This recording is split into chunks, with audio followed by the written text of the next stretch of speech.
इन्नल हम्दुलिल्लाह वस्सलातु वस्सलामु अला रसूलिल्लाह अम्मा बाद अऊज़ु बिल्लाहि मिनश शैतानिर रजीम।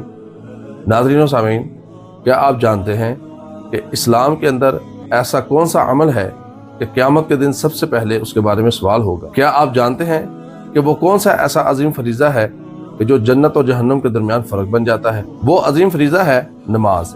आज की इस वीडियो के अंदर हम जानेंगे नमाज की शरई हैसियत, कुरान और हदीस में नमाज की अहमियत, नमाज छोड़ने के नुकसानात और नमाज के फ़र्द और मुआशरे पर असरात। इसलिए इस वीडियो को आखिर तक ज़रूर देखें, वीडियो को लाइक करें, शेयर करें और चैनल को सब्सक्राइब कर लें। नमाज इस्लाम का दूसरा सतून है, कलमा के बाद सबसे अहम और सबसे बड़ा फरीज़ा है। नबी अलैहिस्सलाम ने इरशाद फरमाया, बुनियल इस्लाम अला खम्सिन, इस्लाम की बुनियाद 5 चीज़ों पर है और उनमें नमाज का खास मुकाम है, क्योंकि नमाज वो वाहिद इबादत है जो ज़मीन पर नहीं बल्कि आसमानों में फ़र्ज की गई। जब नबी अलैहिस्सलाम मिराज पर तशरीफ ले गए, अल्लाह ताला कुरान में बार बार नमाज का हुक्म देते हैं, इन्नस्सलाता कानत अलल मुमिनीना किताबम मौक़ूता, कि नमाज मोमिनों के ऊपर वक्त मुकर्रर पर फर्ज की गई है। एक और जगह पर फरमाया, व अकीमुस्सलात व आतुज़्ज़का, नमाज कायम करो और ज़कात अदा करो। कुरान में ईमान के बाद सबसे ज्यादा जिस अमल का जिक्र है वो नमाज है। नमाज गुनाहों से रोकने वाली इबादत है। अल्लाह ताला फरमाते हैं, इन्नस्सलाता तन्हा अनिल फ़हशाई वल मुनकर, बेशक नमाज फहाशी और बुराई के कामों से रोकती है। अगर हमारी नमाज हमें बुराई से नहीं रोकती तो हमें अपनी नमाज का मुहासबा करने की जरूरत है, क्योंकि नबी सल्लल्लाहु अलैहि वसल्लम ने इरशाद फरमाया कि इंसान से क़यामत के दिन सबसे पहले नमाज के बारे में सवाल होगा।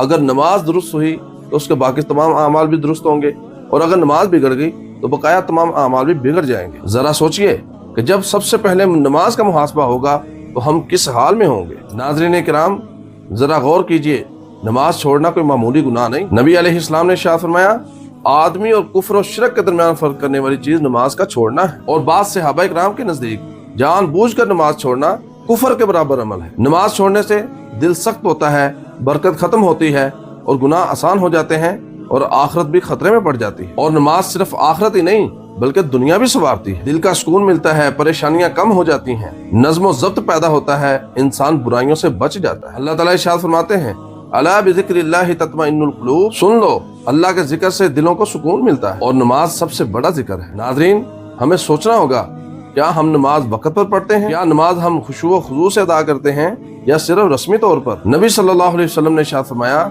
नमाज ऐसे पढ़ो गोया ये तुम्हारी आखिरी नमाज है। अगर हम अपनी जिंदगी बदलना चाहते हैं तो नमाज को मजबूत पकड़ना होगा। नमाज हमारी पहचान है, नमाज हमारा नूर है, नमाज हमारी निजात है। अल्लाह ताला हमें 5 वक्त की नमाज बाजमात पाबंदी के साथ अदा करने की तौफीक अता फरमाए। अगर आपको ये वीडियो फायदा मंद लगी है तो इसको लाइक करें, शेयर करें, चैनल को सब्सक्राइब जरूर कर लें और इस पैगाम को दूसरों तक पहुँचाएं।